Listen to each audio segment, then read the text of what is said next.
Eu sou Ana Bijo, analista da Previ, e é um prazer estar aqui em mais um Papo Previ. Nosso objetivo aqui hoje é trazer um olhar mais profundo sobre a Carta do Gestor, que está disponível aqui no link da descrição desse vídeo, ou você pode acessar diretamente pelo site da Previ. A carta é publicada mensalmente para o Previ Futuro e para o Previ Família. E hoje temos aqui Ricardo Bastos, gerente de macroalocação e políticas de investimento, e Anderson Underburg, gerente de alocação de investimento. Como vai? Tudo bem, Ana? Um prazer estar aqui novamente. Obrigado, Ana, pela oportunidade de mais uma vez estar aqui falando com os colegas. Contamos também com a presença de Marília, gerente de renda variável, que vai trazer algumas informações sobre as ações do mercado brasileiro. Tudo bem, Marília? Tudo bem, Ana? Um prazer estar aqui com os colegas. Anderson, para iniciar nosso bate-papo, eu gostaria de saber um pouquinho sobre a rentabilidade dos perfis de setembro. Legal, Ana. Obrigado mais uma vez a oportunidade de estar aqui conversando com os colegas participantes do PV Futuro. Nós tivemos em setembro mais um mês positivo, assim como tem sido os últimos aí ao longo de 2025. Os perfis todos tiveram resultado positivo, a gente está mostrando na tela as rentabilidades. E o destaque, mais uma vez, é que os perfis de maior exposição a risco e a renda variável brasileira, né, ou seja, as ações, né, o Ibovespa, que são o agressivo e o ciclo de vida 2060, né, com rentabilidades aí na casa dos 2% no mês de setembro e o acumulado do ano próximo aí a 15%.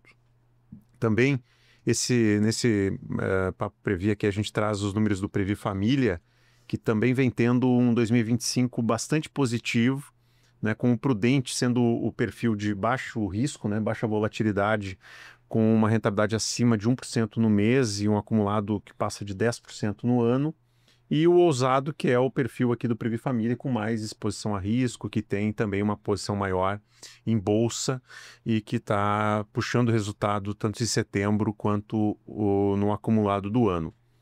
Lembrando que as carteiras dos perfis, tanto do Previ Futuro como do Previ Família, né, tem uma alocação distribuída em até 20 estratégias, né, que nós explicamos aqui em detalhes no Papo Previ de agosto. E essas estratégias são divididas em 5 blocos, com todo o detalhamento mostrado na carta do gestor. Então, depois a gente vai repassar um pouco essas estratégias, pincelar alguns destaques. Mas hoje a gente vai querer aproveitar aqui a presença da Marília, né, que é a gestora de da principal estratégia de renda variável, né, do nosso portfólio, que é o Ibovespa+. Tem mais de 4,5 bilhões de reais alocados, né, Marília? Então, pedir para você falar um pouquinho para a gente dos resultados e da forma aí da condução da carteira. Obrigada, Anderson.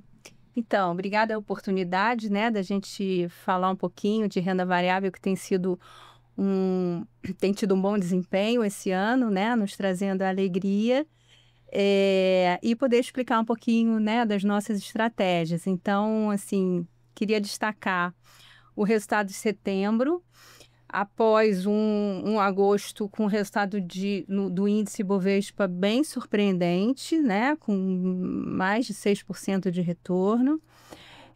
Agosto continuou com um desempenho relevante, né, um pouco menor, mais 3,40.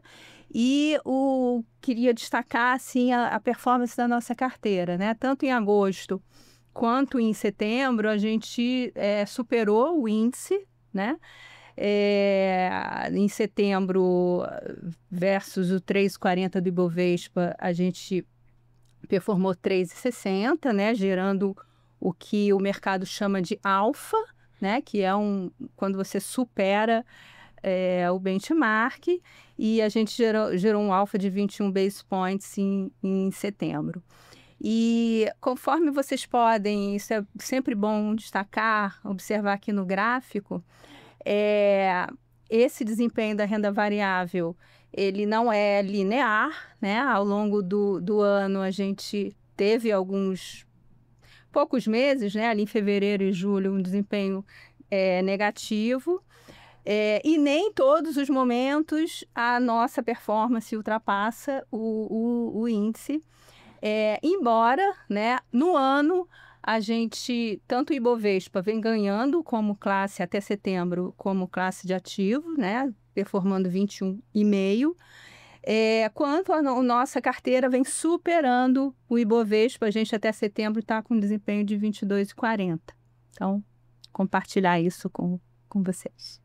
Legal, Marília. Acho que nesse ponto também vale a pena explicar, né, um pouco para os participantes, né, como funciona a alocação dos perfis, né, nas estratégias, né? Então, a Marília depois até vai entrar um pouco mais no detalhe, né, de como funciona o processo de escolha dos papéis, né, quando, né, comprar uma empresa ou estar com uma posição específica, né, no determinado setor, né? Mas o que nós olhamos também é como distribuir os recursos dos perfis, né, nessas estratégias. E no caso da Bolsa, a gente tem mantido sempre uma atenção muito grande, porque apesar de ter uma visão positiva para a Bolsa ao longo do ano, né, nós falamos várias vezes aqui já nos programas anteriores, né, fatores que nos levam a estar com uma visão, né, estruturalmente positiva para a Bolsa brasileira. É um cenário de bastante incertezas, né? Então a gente vem navegando, né, ao longo do ano, buscando sempre manter uma disciplina grande de alocação de risco nos perfis, né? Isso se traduz, né, numa carteira como a de renda variável que tem performado bem acima, né, dos outros ativos.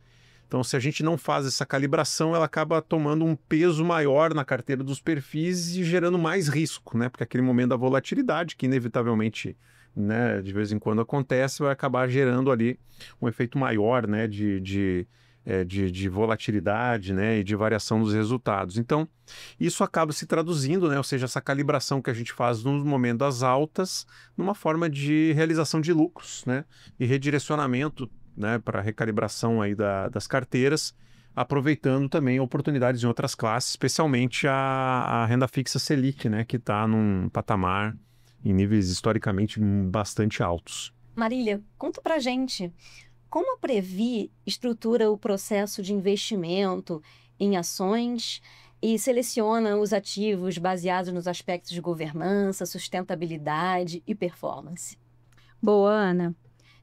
Então, a gente toma como base o índice Bovespa.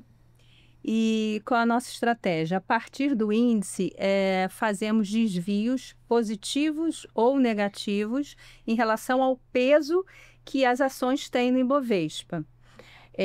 Exemplo, né? O Itaú hoje tem um peso de 8% no índice. A gente tem uma visão positiva com o Itaú. Então, a gente tem um desvio. Entendemos que vamos praticar um desvio de 1%. Então, na nossa carteira, Itaú tem 9%, mais do que o índice. É uma aposta que a gente faz, né? E como é que a gente chega nesses desvios? Por que eu vou dar um desvio em determinadas ações e positivo, um negativo em outras? E, inclusive, algumas ações a gente pode não ter, né? Não ter a ação que o índice tem, entendendo que ela não vai performar, ela vai ter, na realidade, ter um negativo, e aí é onde a gente estaria também buscando essa superação do índice. Então, qual a nossa filosofia de investimentos, né? A gente olha 7 fatores, onde eles têm pesos, e a gente analisa todas as empresas do índice e faz a análise com esses fatores, né? Pontua. Daí você vai ter um ranqueamento. Que fatores são esses, né? A área de gestão, né? Os gestores, eles têm a sua análise própria e interagem com a nossa área de macroeconomia, né? Com o time do Ricardo. E também com a nossa área de valuation, né? Então, macroeconomia é avaliado qual o desempenho das empresas esperado em função do cenário e em função de setores. No valuation, o time com o subsídio da nossa área de avaliação, que tem modelo próprio, que calcula preço justo, que analisa o desempenho econômico-financeiro, os riscos, onde você tem especialistas ali por setores, né, que acompanham o índice. A gente se baseia nessas análises de fundamentos e no preço justo, e também olhamos o mercado, o que os analistas fundamentalistas, né, do mercado estão olhando, e aí a gente, com base nisso, tem ali um posicionamento. E um outro subsídio muito importante, né, até que você mencionou, vindo da nossa área de valuation, é um rating ASG. Né? Esse time já há algum tempo faz esse tipo de análise de todas as empresas do Ibovespa, onde eles tentam pontuar os riscos ESG e fazem o rating das empresas. Esses ratings entram no nosso modelo, né, na nossa filosofia, para pontuar, para ajudar ali a pontuar os melhores, né, ou piores no ranking. E outros 3 fatores, né? A gente olha a sustentabilidade do resultado, a gente tem um modelo próprio que tenta capturar, né? Com base principalmente em desempenho econômico e financeiro e estrutura de capital saudável, tenta capturar se aquela empresa tem coerência e sustentabilidade na entrega, né? Do seu desempenho. Isso também entra ali na nossa análise. Um outro item é a capacidade da gestão da empresa. É aquela história, né? A empresa pode ter um bom negócio, uma boa estrutura de negócio, um bom posicionamento no mercado, mas a gestão pode estragar tudo, a governança pode colocar tudo a perder, né? Com determinadas ações.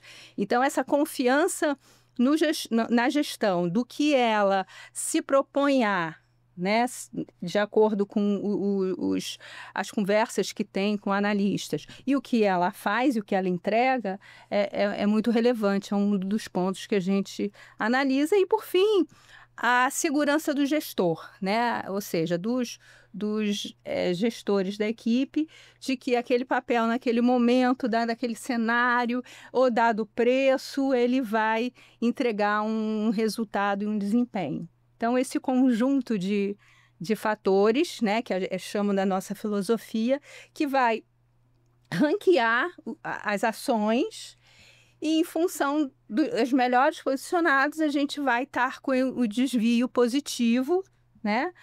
Como eu falei, tal é um exemplo, né? Ou não, ou nem ter. Os que estiverem lá no pior local do ranqueamento, são ações que normalmente a gente nem tem, né? E aí, fazendo um pouco a relação disso com o resultado de setembro, né? A gente... empresas que estavam bem ranqueadas nessa nossa filosofia, como, por exemplo, a Eletrobras, como BTG Pactual, como Eneva, eles tiveram um excelente desempenho e ajudaram na geração desse alfa de setembro, né? Só para exemplificar como é que funciona e um pouco trazendo o que contribuiu aí para setembro. Marília, por tudo que você compartilhou, eu pude perceber que o processo é bem criterioso e que a análise do cenário macroeconômico é um aspecto bem relevante. Nesse contexto, eu gostaria de ouvir um pouquinho do Ricardo sobre a leitura do cenário doméstico. Perfeito, Ana. Eu imagino assim que o colega que está nos assistindo deve estar imaginando, poxa, mas como que pode, né, com a taxa Selic de 15%, a gente está observando esse desempenho muito positivo da renda variável, né? Então, acho que é interessante a gente observar esses fatores que acontecem, e o mercado muitas vezes ele antecipa movimentos. Então, não só em relação ao movimento futuro de taxa Selic, mas diversos outros fatores, né, que com certeza estão no preço aí do Ibovespa esse ano. Mas eu vou comentar um pouquinho sobre a Selic. Antes de chegar na Selic, eu vou falar de atividade de inflação, que eu acho que são duas variáveis que explicam muito desse momento de taxa de juros que a gente está observando aqui no Brasil, né?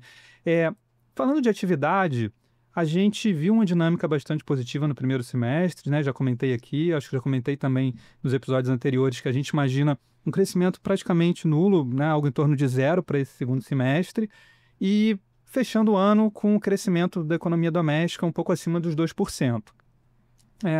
Se por um lado a gente tem, ajudando a fomentar esse crescimento, eu destaco aqui uma taxa de desemprego muito baixa, então a gente está observando, né, um emprego em níveis recordes sob uma perspectiva histórica, a gente tem essa taxa de juros, a Selic, num patamar também historicamente elevado, né? Então, se por um lado eu tenho grande parcela da população empregada e, portanto, consumindo, por outro lado, a gente vê que a taxa de juros elevada ela pode pesar um pouquinho no bolso na hora das famílias fazerem empréstimos, não só famílias, mas empresas também se financiarem. Então, esses dois pontos, né, se balanceando ali, a gente vê algo próximo de um crescimento zero para esse semestre, mas ainda contratando um crescimento acima de 2% para 2025. Indo um pouco mais além no nosso cenário aqui, falando de 2026, a gente acredita até que o crescimento vai ser um pouco maior do que o que a gente vem projetando. A gente vem projetando algo abaixo ali de 2%, muito porque a gente está observando algumas medidas que vão entrar em vigor em 2026, que sem dúvida nenhuma vão acrescentar alguns pontos aí para essa atividade. E aí a gente tem um outro fator muito importante nessa análise, que é a inflação. No mês de setembro, a inflação fechou em 0,48%, o que significa um acumulado de 5,17 em 12 meses. Esse 0,48 ele vem depois de um agosto em deflação, uma deflação de 0,11. Essa deflação de agosto é muito explicada pela questão do bônus de Itaipu. Então, muito rapidamente explicando, né, a operação superavitária lá em Itaipu, ela gera, né, essa sobra, vamos dizer assim, e isso vem como forma de desconto na conta de luz dos consumidores. Por isso a deflação que a gente observou em agosto, e agora, sem esse bônus, né, voltando a uma dinâmica normal, digamos assim, a gente viu essa aceleração da inflação em setembro. Para o final do ano, a gente ainda tem uma previsão dessa inflação fechar 12 meses um pouquinho acima do limite máximo ali da meta, do teto da meta, que é de 4,5%. O que a gente observa é que o mercado tem revisado para baixo, o Boletim Focus, hoje a gente está gravando aqui dia 14 de outubro, né? O que saiu ontem na segunda-feira, mostrou ali uma redução de 4,80 para 4,72 do Focus para esse ano. Muitas casas já jogando suas projeções para mais próximos do teto da meta. E aí chegando finalmente, né, na questão da taxa Selic, a gente ainda acredita que vai fechar o ano em 15%, e as apostas agora elas começam a se concentrar sobre quando vai começar o início do ciclo de cortes.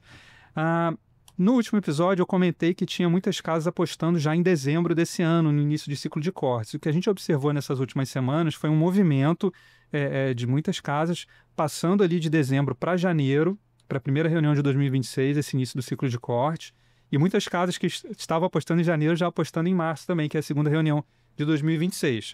A gente ainda está ali apostando em janeiro, mas com muitas discussões internamente para tentar calibrar, né, certinho quando que deve começar esse ciclo de cortes.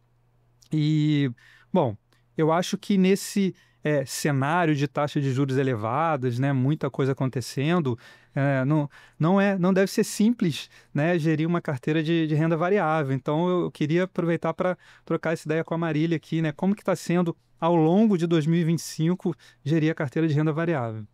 Então, Ricardo, a gente realmente iniciamos o ano, né, com mais cauteloso, vindo de um ano de 24, né, com a bolsa em queda. O ano começou com uma certa euforia, né, nos meses de janeiro e fevereiro, mas a presença de fatores macro, como ainda a questão fiscal sempre em pauta, e o aumento da taxa de juros, a gente preferiu ser mais cauteloso, né? Como vocês podem observar aqui nesse gráfico, o que a gente quer trazer? A nossa posição ativa, que é o conjunto dos desvios sobre o índice, né? Como eu expliquei, a gente começou em torno de 12% até março, né? Com a cautela, né, que eu mencionei. A partir de abril, o que fomos observando, né? Assim, uma movimentação de portfólio, principalmente estrangeiro, né? provavelmente em função da expectativa de queda da taxa de juros dos Estados Unidos, uma resiliência nos resultados, apesar do ambiente de juros altos, uma resiliência nos resultados das companhias, né? Nem todos os negócios são afetados negativamente pela taxa de juros, né? Então, você tem setor e muitos já tinham feito seu dever de casa, então a gente veio uma safra de resultados que deram uma sustentabilidade para a gente acreditar mais na nossa posição ativa, né? Então, a partir de abril, a gente começou a mudar, aumentamos, né? Começamos abril com 18% da posição ativa e chegando a agosto, né, a 21%, né? Julho, agosto, a gente já estava em 21% da posição ativa. E aí, qual foi a nossa visão ali em agosto? A Bolsa já tinha esticado bastante, né? A gente já estava ali a 141 mil pontos, 17% de performance no ano, né? E entendemos que poderia ter algum tipo de realização no mercado, né? Então, diminuímos essa posição ativa, não para os 12%, mas fechamos setembro com 14%. Acabou que essa realização não aconteceu, né? Conforme o resultado de setembro, 3,40 no índice, mas estamos observando já agora em outubro, né, um pouco de entrega aí do resultado. O resultado vem sendo até o momento no mês negativo, mas acreditamos assim que ainda há espaço de valorização. A gente tem aí a safra de resultados para acontecer nos próximos agora, né, até novembro, e temos uma expectativa de resultados, né, de uma forma geral positivos, pode impulsionar ali o resto do ano, além da expectativa de queda da taxa de juros brasileira, que a Bolsa sempre antecipa. Então, a gente acha que até o início do ano 26, primeiro TRI, ainda tem espaço, né? Quando entra em cena o debate eleitoral, que aí traz uma incerteza aí. Então, a gente acha que tem um movimento positivo até o iniciozinho do ano, ainda tem um espaço. Legal, Marília. É interessante que você mostra, né, com esses dados e essa forma de ver, né, a confirmação da tese que a gente vem colocando aqui, né, nos últimos programas e sempre trazendo também na carta do gestor a nossa visão para a Bolsa, né, que ela traz 4 pontos que a gente tem resumido, né, e você passou todo por eles, mas assim, de uma forma bem aqui resumida. Os resultados das empresas que têm surpreendido, né, a gente chama resultados resilientes, porque o ambiente ele é difícil para as empresas e mesmo assim os resultados têm vindo bons, né, das empresas listadas em bolsa.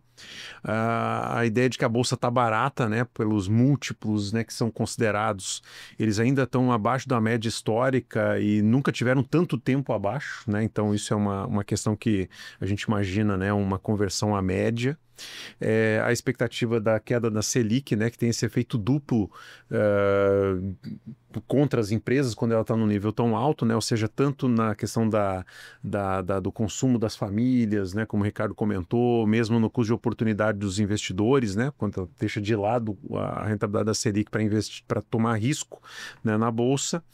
E um tema que eu acho que foi o mais relevante no ano, né, que levou aí a questão do fluxo de investidores estrangeiros, né, e que ajudou a empurrar a bolsa esse ano e que tem a ver, né, com o cenário internacional, né, Ricardo? Perfeito, Anderson. E aí, falando um pouquinho do cenário internacional, acho que eu vou focar um pouco mais aqui na economia norte-americana. O Fed, ele reduziu taxa de juros na última reunião, que aconteceu em setembro, né, em 25 basis points. Quando a gente olha as perspectivas aí para as próximas 2 reuniões que ainda acontecerão em 2025, a aposta é de mais 2 quedas de 25 basis points. E a consequência disso, quando a gente olha aqui para o Brasil, é que o diferencial de juros, ou seja, a taxa de juros praticada no Brasil, em comparação com a taxa de juros praticada lá nos Estados Unidos, esse diferencial ele aumenta. E quando esse diferencial aumenta, tradicionalmente o que acontece é um fluxo de recursos, né, aqui para o Brasil. É claro que existem outros fatores, né, que vão direcionar esse fluxo de recursos, mas esse é um fator importante. E quando a gente olha para uma perspectiva para 2026, né, ainda que a gente tenha um início do ciclo de redução da Selic, esse diferencial ainda vai permanecer num patamar elevado, né? Então é importante a gente observar esses pontos também. Claro que tem os fatores que no curto prazo acabam impactando também. Então, nos últimos dias, Trump anunciou uma tarifa de 100% para a China, e aí já ficou nas negociações, voltou atrás, não voltou, então isso gera um pouquinho de estresse no mercado. A gente viu um movimento de apreciação do dólar em relação ao real nesses últimos dias. De qualquer forma, né, se a gente olhar de uma forma mais estrutural, eu acho que ainda fica a tese de dólar um pouquinho mais fraco. Eu acho que tem um ponto bacana para a gente citar aqui também em relação a essa questão do cenário do exterior. Na construção dos documentos da política de investimentos, tem um estudo que a gente faz lá na equipe, que o time de macroeconomia faz, que é o cenário macroeconômico de longo prazo. Então, nesse documento, são levantadas questões ali, premissas, riscos e projeções, tentando mirar no médio e longo prazos. E tem questões que eu acho que são bem interessantes a gente citar aqui. Primeiro, que está muito claro, nesse pós-pandemia, né, uma revisão em relação à taxa de juros neutra. Então, tanto no Brasil quanto nos Estados Unidos, Europa já teve queda de juros, mas isso aconteceu também, esse movimento. Então, assim, taxas mais altas do que antes da pandemia, né, muito porque a inflação, pressões inflacionárias mais altas também do que antes da pandemia. Isso acontece aqui no Brasil também. Mas, por outro lado, quando a gente começa a olhar para um prazo mais longo, né, o horizonte da política de investimentos a gente faz ali para 7 anos. Então, quando a gente começa a mirar nesse horizonte da política de investimentos, tem outros fatores que a gente observa também, como, por exemplo, a questão demográfica, a questão de tecnologia. Todo mundo está vendo a IA aí tomando conta dos negócios. Então, esses fatores, eles são fatores mais deflacionários. Então, por mais que no curto, médio prazo, a gente confirme e veja essa tendência de taxas mais altas, existe também uma tendência de mais longo prazo de que essas taxas venham a ser reduzidas. Excelente, pessoal. Com esse panorama sobre as estratégias de renda variável e os movimentos do mercado, vamos agora entender como isso influenciou as decisões de alocação dos perfis e impactaram os resultados. Anderson, queria que você fizesse um balanço geral sobre as estratégias e os principais destaques de setembro. Bom, vamos lá, Ana. Vou usar para isso a carta do gestor, né? Aproveitar para mostrar para os colegas, né, que ainda não conhecem, indo direto lá para a página 3, que apresenta o que a gente chama de raio-x da carteira, né? Ou seja, ela detalha a composição, né, do portfólio de cada perfil, detalhando em todas aquelas estratégias que a gente mostrou no começo, né? E eu vou pegar como exemplo aqui o perfil arrojado, né, que é o perfil que tem a maior parte ainda dos participantes do Previ Futuro.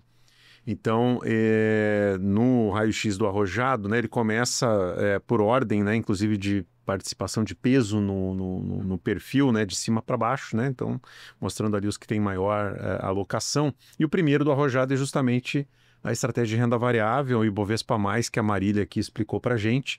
No arrojado ela tem uma participação ali de um pouco mais de 23%, também no agressivo e no ciclo de vida 50 e 60 também é a estratégia com maior alocação atualmente, né? E ela teve no mês, então, ali, como a Marília até mostrou, 3,62% e no ano 22,47%, que supera, né, já com uma folga aí considerável, o Ibovespa, né, no ano. Ainda na renda variável, né, nós temos uma outra estratégia que é um conjunto de fundos geridos por terceiros, né, por casas especializadas em gestão de bolsa brasileira. É também uma estratégia aí que tem uma rentabilidade aí de quase 20% em 2025. Depois, nós temos também as estratégias de renda fixa indexada à inflação, né, que são posições muito importantes numa estratégia de acumulação previdenciária, né? A gente sempre ressalta muito isso porque O que importa numa acumulação de longo prazo é você ter ganhos acima da inflação, né? E esses títulos, eles têm justamente essa característica, né? A proteção da inflação brasileira, né? Adicionado a uma taxa de juros, né? E esses papéis, então, eles respondem bastante, né, a esse comportamento das expectativas de inflação e também dos juros futuros, né? Que, como o Ricardo falou, recentemente, né, tem tido oscilações, né, e elas têm causado, nos últimos meses, uma rentabilidade abaixo, por exemplo, do CDI. Né, isso tem gerado ali um efeito nos perfis que têm mais exposição a essa classe, por exemplo, conservador. Né? Esse é um ponto muito importante para a gente explicar, né, conceito de marcação a mercado, a gente já falou outras vezes, mas no próximo programa, né, a gente já tem combinado aí com colegas aí da área de gestão de renda fixa para vir trazer mais elementos e explicar sobre essa estratégia. Aí dando continuidade, né, em outros destaques, a carteira de imóveis tijolo. Nós falamos aqui no mês passado, né, de um negócio importante que nós fizemos de aquisição de 2 empreendimentos, né, dos melhores shoppings do Brasil. Então, em setembro, foi concluída a compra da participação no Morumbi Shopping em São Paulo.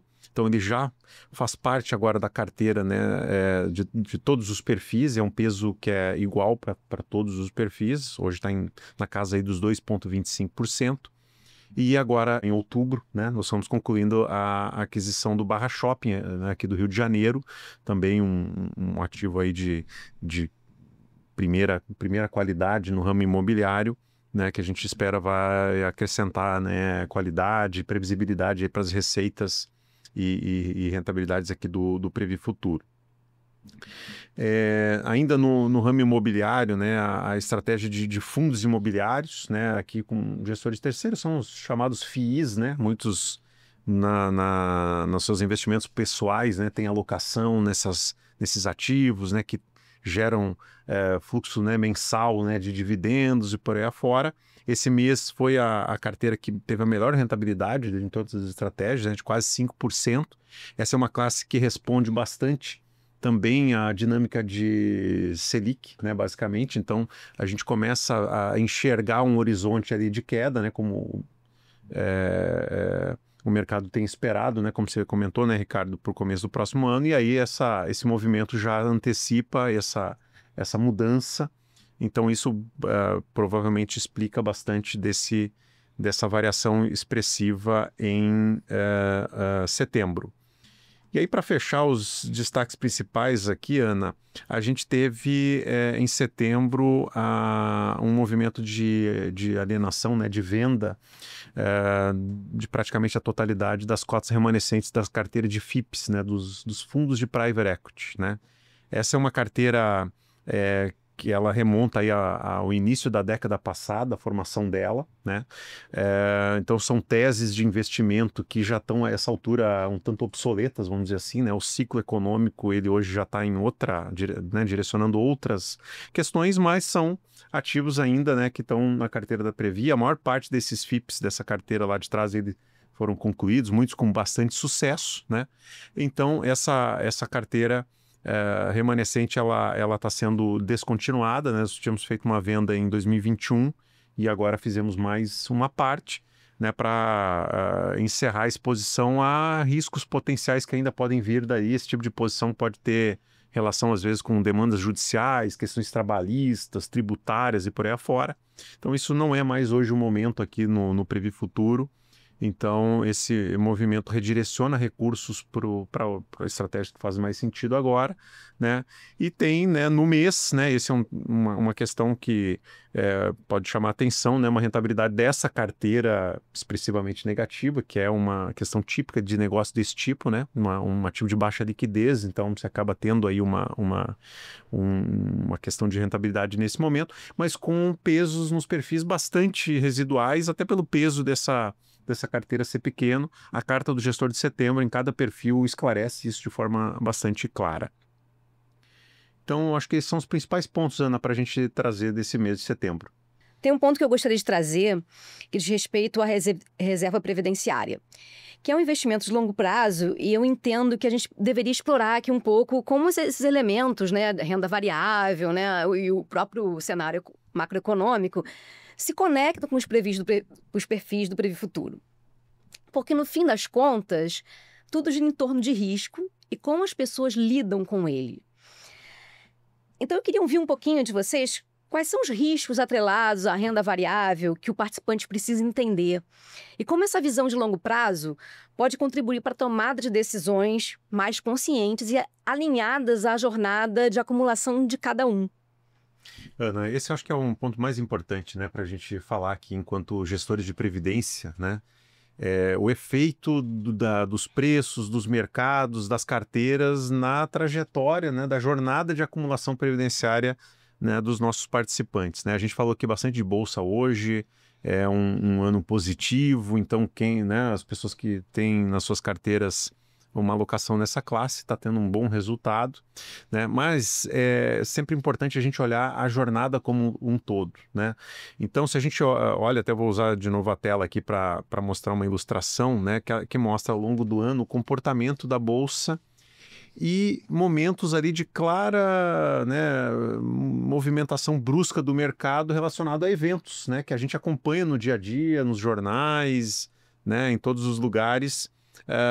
Temas como a questão das tarifas esse ano, né, muito comentado, está presente em todos os debates, e o mercado reflete de forma bastante forte, né, esses movimentos, né? Então eles fazem parte, né, da movimentação de mercado, mas como você mesmo disse, né, Ana, é muito importante pensar bem o objetivo, né, de investimento, né, na jornada previdenciária de cada indivíduo. Então isso tem muito a ver com o horizonte de investimento, né, ou seja, quanto tempo que tem até a aposentadoria, né, porque uma oscilação como essa, ela acaba se dissipando ao longo do tempo, e que no fim das contas importa mais é o estrutural, né, aquilo que a gente tem de perspectiva mais à frente, né?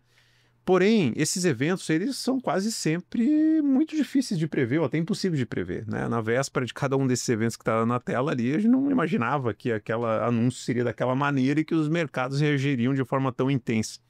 Quando a gente volta um pouquinho mais à memória, né, para a pandemia, né, que todos nós, né, lembramos bem, né, aqueles momentos assim, né, de tanta aflição, os mercados responderam de uma forma ainda muito mais brusca do que a gente tem visto esse ano, né? E ali é fácil imaginar o efeito danoso, né, de ter, por exemplo, uma pessoa que tivesse naquela altura ali há poucos meses, né, da sua expectativa de aposentadoria, e ter uma reserva com uma exposição grande a um risco como é o risco da bolsa, né?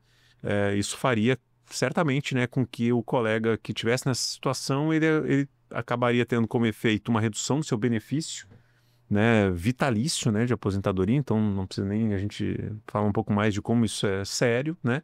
Ou ainda ter que refazer seus planos e prorrogar a carreira, né, por mais um tempo, o que também certamente traria frustração e dificuldades aí dentro do plano, né, pessoal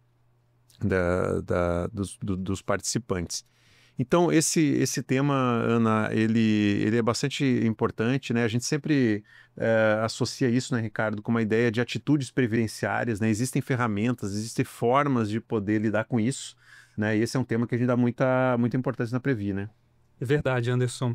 Eu gostaria de convidar, né, o colega associado que está nos assistindo aqui a observar um pouquinho mais, né? A Previ, ela fornece diversas ferramentas para que possa nos ajudar na tomada de decisão de migração de perfil.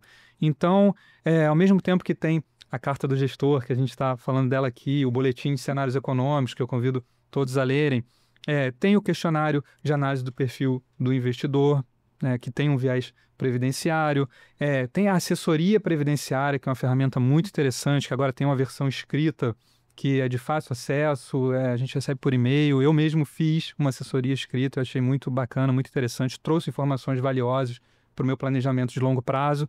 E eu gostaria de destacar aqui o meu benefício. O meu benefício é uma ferramenta que permite fazer uma simulação de qual o valor vai ser acumulado até o tempo que cada um pretende trabalhar no Banco do Brasil, até o momento da aposentadoria. e sabendo o valor da reserva, eu vou conseguir calcular ali qual é o meu valor de benefício esperado.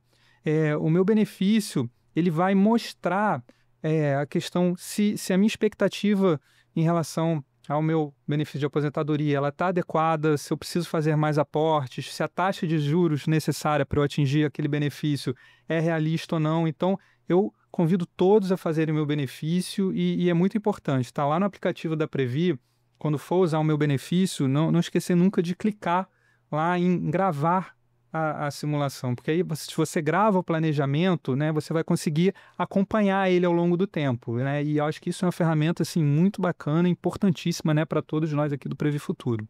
Agradeço demais ao Ricardo, à Marília, ao Anderson pelas análises e pelos insights que vocês trouxeram aqui hoje. Você, associado que está acompanhando a gente, ficou alguma dúvida? Deixe seu comentário, a Previ quer ouvir você.